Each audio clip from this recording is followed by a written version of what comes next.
Motivation et enthousiasme sont complètement liés, sont totalement imbriqués. Nous allons identifier les dimensions de la motivation. C'est une fine combinaison, nous allons la découvrir. Elle est au demeurant, ma foi, assez simple à percevoir. Gardons juste en tête que la motivation, à l'origine, c'est de l'énergie. C'est de l'énergie qui se bâtit selon un schéma doute-confiance. Essentiellement, ce schéma est important à considérer. Plus je suis confiant dans mon activité, plus j'aime ce que je fais, plus je bénéficie de signes de reconnaissance, plus je vais gagner en énergie, plus je serai motivé. A contrario, plus le doute s'installera, moins je croirai en moi, moins je croirai en la valeur des solutions que je véhicule, moins je croirai en la valeur de l'entreprise, moins ça n'aura de sens.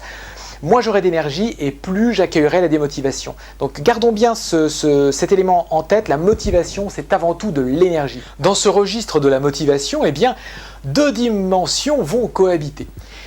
Il y aura ce que l'on appelle la motivation intrinsèque et la motivation extrinsèque. Alors nous allons découvrir ces deux formes de motivation qui cohabitent, espérons-le le plus souvent harmonieusement d'ailleurs.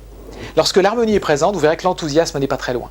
La motivation extrinsèque, eh bien, c'est tout ce que l'entreprise peut m'apporter. Alors, il peut s'agir bien sûr de la rémunération, de l'argent, ce sera aussi peut-être les primes, les incentives, ce sera aussi très certainement la place de parking, tout ce que l'entreprise peut m'amener. Et donc, cette motivation extrinsèque sera un élément important pour avancer, sera même un élément déclencheur.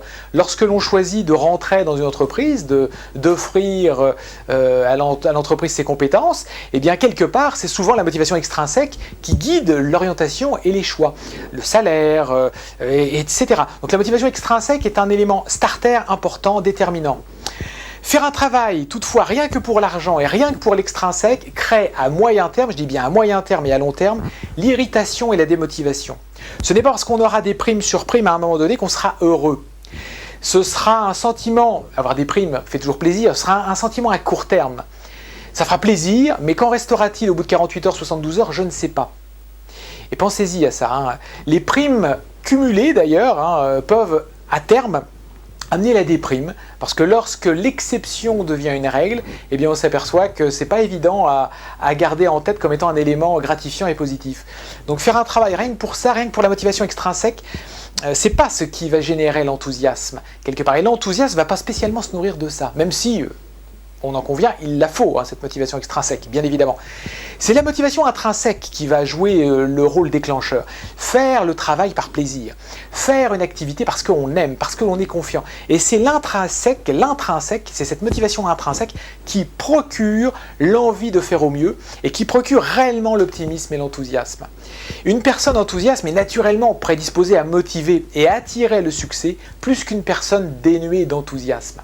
Ne perdons pas de vue que cette notion de plaisir au travail, c'est une notion liée au ressenti. C'est aussi une notion qui est très instinctivement basée sur l'enfant que l'on a tous au fond de nous-mêmes. Eh bien, c'est ce niveau ressenti qui est un niveau fondamental dans l'enthousiasme.